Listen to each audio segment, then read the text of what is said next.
రాష్ట్రంలో ఎన్డీఏ కూటమి 100 రోజుల విజయవంతమైన పాలన మీరు అందించిన ఆప్యాయత ఆదరణతోనే సాధ్యపడిందని చంద్రగిరి ఎమ్మెల్యే పులివర్తి నాని అన్నారు. చంద్రగిరి ఇందిరమ్మ కాలనీలో ఇది మంచి ప్రభుత్వం ప్రజావేదిక కార్యక్రమాలు నిర్వహించారు.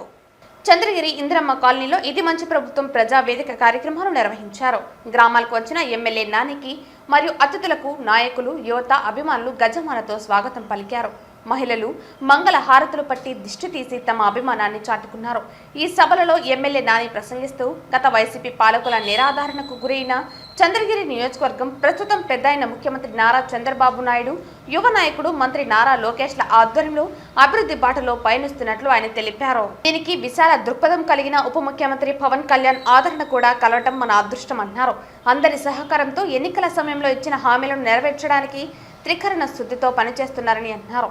చంద్రగిరిలో విజయనగర పాలన నాటి స్వర్ణయుగం తేవటానికి పెద్దయిన ముఖ్యమంత్రి నారా చంద్రబాబు నాయుడు కంకణబద్దులై పనిచేస్తున్నట్లు వివరించారు.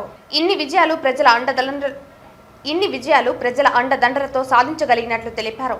నన్ను మీలో ఒకరిగా ఆదరించి చంద్రగిరిలో గత 30 సంవత్సరాల చరిత్రను తిరగరాస్తూ విజయం చేకూర్చిన మీ అందరి రుణం సంక్షేమం అభివృద్ధితో తీర్చుకుంటానని ఎమ్మెల్యే పులివర్తి నాని ప్రకటించారు. ఈ కార్యక్రమంలో ఆయా మండలాల కూటమి పార్టీల నాయకులు, మహిళలు, యువత, అభిమానులు, ఇతరులు పాల్గొన్నారు. ఏ విధంగా పెంచాడో దానికి కూడా రెండో సంతకం చేశాడు. ఆ పెన్షన్ ఈ చంద్రగిరి టౌన్ కి ఎత్తుకుంటే టోటల్ ఇప్పుడు ఈఓ గారు కూడా ఇవ్వడం జరిగింది. టోటల్ వచ్చి 1811 పెన్షన్ ఇస్తాను.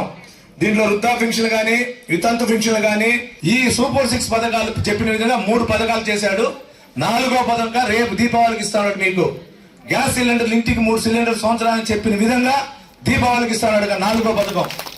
5వ పథకం మహిళా సోదరులకు బస్, అది కూడా తొందరలో చేస్తారు.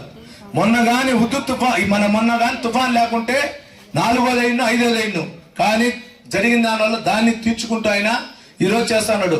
ఇది ఎన్ని విన్నారు కదా, ఇది మన మంచి ప్రభుత్వమా కాదా?